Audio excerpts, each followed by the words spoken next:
મારું નામ મહિપતસિંહ કલ્યાણ સિવાડા. મને આ મોમીના અને એનો છોકરો અબ્દુલ ને એની આખી ગેંગ એટલે કે 10-15 માણસોની ગેંગ છે. એ લોકો મફત વસ્તુ ન દેવાથી મારા ઉપર 2023થી હુમલા કરે છે, ગાડો દે છે, ટાંટિયા ભાંગી નાખવાની, જાનથી મારી નાખવાની, મારા આખા કુટુંબને એ ધમકી આપે છે. અવારનવાર પોલીસમાં મેં ફરિયાદ કરી છે, પરંતુ એની સામે નક્કર પગલાં લેવામાં આવતા નથી. માત્ર 151 મુજબ પગલાં લે છે ને તરત 1 કલાકમાં જામીન ઉપર છૂટી જાય છે અને ફરીથી હુમલા કરે છે. આ સિલસિલો ચાલુ છે.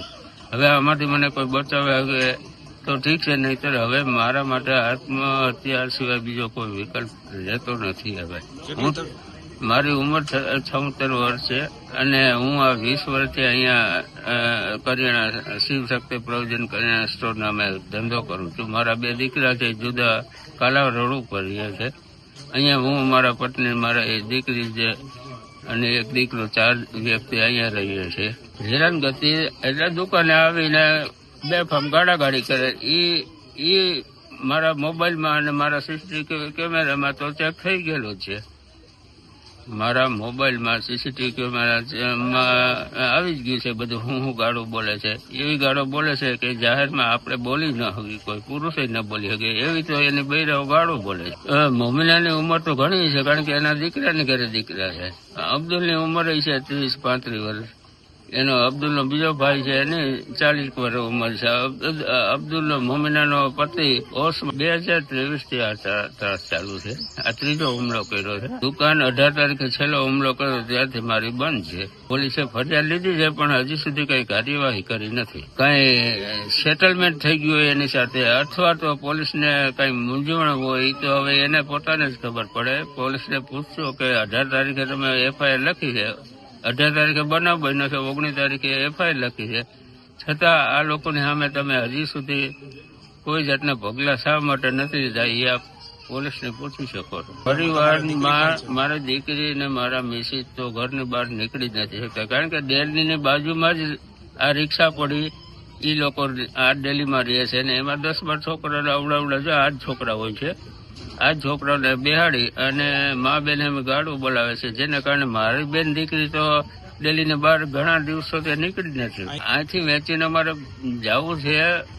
અમે લગભગ હિન્દુ વેચીને ભાગી જવા માંગીએ, કોઈ ઘરાક મળતું નથી અને આ વિસ્તારમાં અશાંતધારો છે, જેને કારણે અમે વિધર્મીને વેચી ન શકીએ. અને કદાચ વિધર્મી લેવા તૈયાર થાય તો એ પણ હવે મફતના ભાવમાં માગે છે.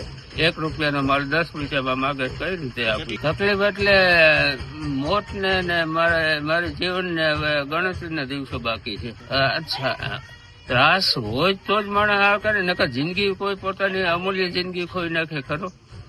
અને એના ત્રાસ સામે એને જવાબ આપવા માટે મારી ઉંમર કે મારી લાયકાત ન હોય, શક્તિ ન હોય તો જ મારે આ પગલું અંતિમ ભરવું પડે ને. આજે મને મારા રાજપૂત ક્ષત્રિય સમાજે સાંત્વના આપવા ઘણા એવા છે, એ બદલ હું એ સૌનો આભાર માનું છું. વાત એવી છે કે આ વિસ્તારમાં બધા સાથે હિન્દુ મુસ્લિમ લોકો સાથે રહી છે.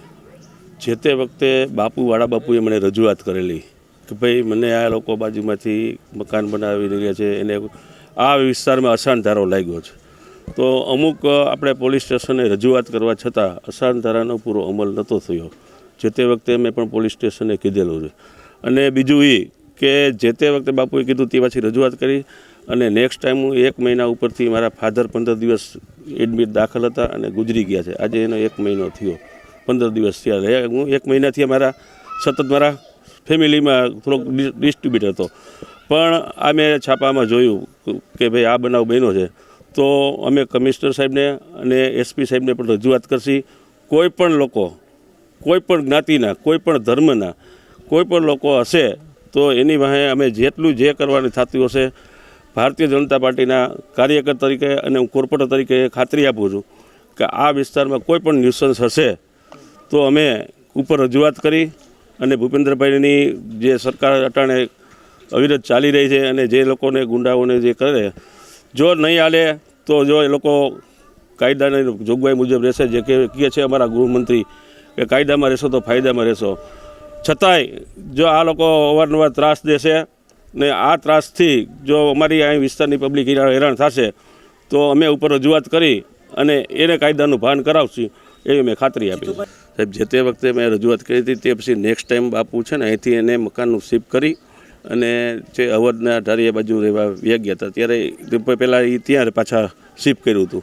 હવે એના ફેમિલીને પાછા હિસાબે પાછા બાપુ અહીંયા શિફ્ટ થયા છે. ભાઈ ત્રાસ જો કોઈ પણ વ્યક્તિ આજે મરવા માટેની મજબૂરીની વાત કરતા હોય તો ત્રાસ હોય તો જ બંને શક્ય હોય. એટલે હું પોતે સ્વીકારું છું ને. એમ ઘણા અમુક આવારા તત્વો અહીંથી બે પાંચ લોકો અહીંના હોય, બે પાંચ લોકો બહારના આ ટોળકી ભેગી કરી અને જે અવારનવાર વિસ્તારમાં ન્યુસન્સ ફેલાવે છે અને અમુક વિસ્તારમાં જે વસ્તુ કે નો સેવન કરવાના વસ્તુ થઈ શકે છે એને અનુસંધાને ક્યારેક આવું ફરિયાદો સંધારાની અમલવારી સાહેબ આ વિસ્તાર એવો છે કે જે અડધો સૂચિતમાં આવે છે, અડધો સ્લમમાં આવે છે.